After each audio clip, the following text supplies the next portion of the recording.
नमस्कार दोस्तों, आज मैं आपको भक्त अजामिल की कहानी सुनाने वाली हूँ जो श्रीमद् भागवत पुराण से ली गई है।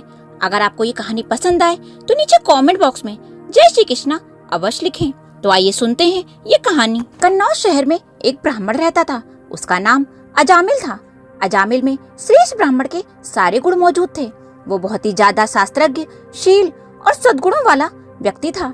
सर्वगुण संपन्न अजामिल की जितनी भी तारीफ की जाती वो कम थी।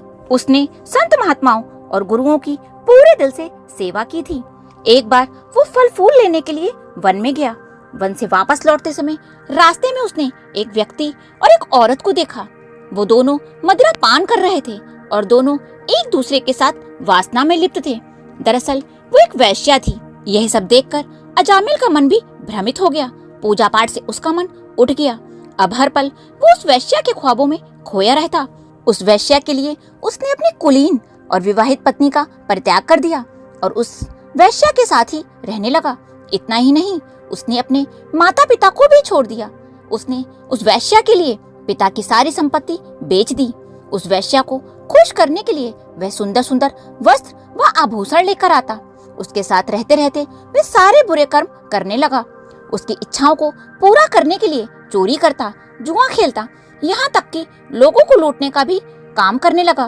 वो अपनी राह से पूरी तरह भटक चुका था। एक बार कुछ संत उसके गांव में आए। उन संतों ने कुछ लोगों से पूछा, क्या इस गांव में कोई ब्राह्मण है जिनके यहाँ हम रात्रि में विश्राम कर सकें?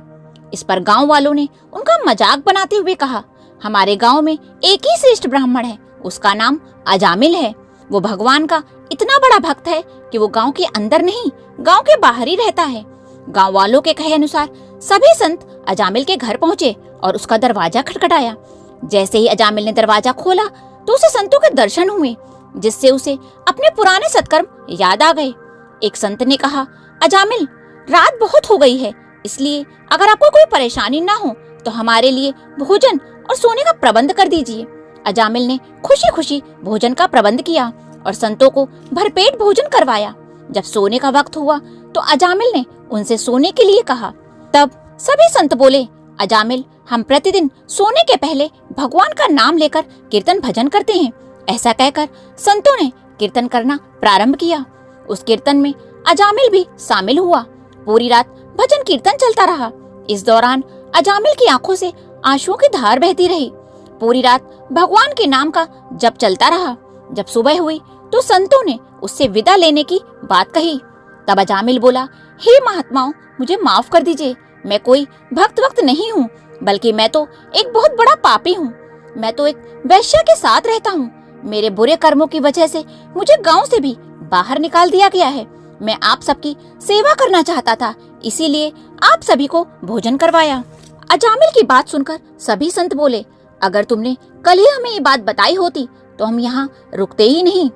क्योंकि तुमने हमें आश्रय दिया है, इसलिए अब चिंता मत करो। ये बताओ कि तुम्हारे घर में कितने बालक हैं?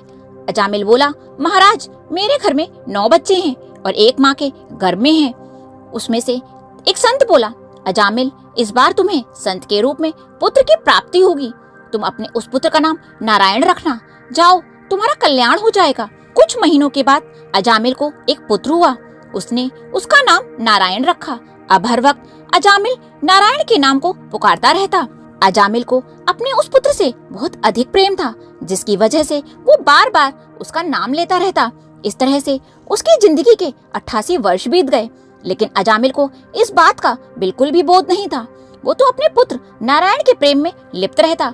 एक बार की बात है, अजामिल ने देखा कि उसे ले जाने के लिए 3 यमदूत आए हैं, जो दिखने में भयानक लग रहे थे। उनके हाथों में फांसी है, मुंह टेढ़े थे और सारे शरीर में रोए खड़े थे। उस समय अजामिल का बेटा नारायण उससे थोड़ी दूरी पर खेल रहा था। जब अजामिल ने यमदूतों को देखा तो अपने पुत्र को आवाज लगाने लगा, नारायण, नारायण, मेरी रक्षा करो, मेरी रक्षा करो नारायण, मेरी रक्षा करो, मुझे बचाओ नारायण, मुझे बचाओ। ऐसे में जब भगवान विष्णु के पार्षदों ने उसकी आवाज सुनी तो उन्हें लगा कि तो हमारे स्वामी नारायण को मदद के लिए पुकार रहा है, इसलिए वो सब तुरंत उसके पास आ गए। उस समय यमदूत उसके शरीर से आत्मा को निकाल रहे थे। तभी भगवान विष्णु के दूतों ने यमदूतों को बलपूर्वक रोक दिया। तब यमदूतों ने भगवान विष्णु के दूतों से कहा, धर्मराज की आज्ञा का निषेध करने वाले तुम लोग कौन हो? आखिर तुम किसके दूत हो? कहां से आए हो? और इसे ले जाने से हमें क्यों रोक रहे हो? इसकी मृत्यु का वक्त हो गया है। तब भगवान के दूत बोले, हम भगवान विष्णु के पार्षद हैं। यह भगवान का परम भक्त है। अगर तुम इसे ले जाना चाहते हो तो तुम इसे ले जाने के पूर्व हमसे युद्ध करना होगा।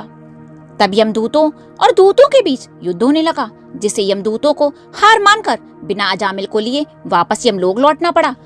अब अजामिल को अपने पाप कर्मों पर और भी अधिक पश्चाताप होने लगा। वो सोचने लगा कि मैंने मृत्यु के डर से अपने पुत्र नारायण का नाम पुकारा तो भगवान के दूत प्रकट हो गए। अगर मैं वास्तव में भगवान को पुकारता तो क्या वास्तव में नारायण मेरे सामने प्रकट हो जाते? इसके बाद अजामिल सब कुछ त्याग कर हरिद्वार चला गया। हरिद्वार में अजामिल ने अपना सब कुछ ईश्वर को समर्पित कर दिया। एक दिन उसने देखा कि भगवान विष्णु के वही पार्षद उसके पास आए। अजामिल ने सर झुकाकर उन्हें प्रणाम किया। उनके दर्शन पाने के बाद उसने वहीं गंगा के किनारे अपने शरीर का त्याग कर दिया और भगवान के पार्षदों का स्वरूप प्राप्त कर लिया और बैकुंठ लोक को गया। दोस्तों, इस कहानी से हमें ये शिक्षा मिलती है कि अगर हम भगवान का नाम बार बार पुकारें तो भगवान को हमारी रक्षा करने के लिए स्वयं आना ही पड़ता है। बोलो विष्णु भगवान की जय।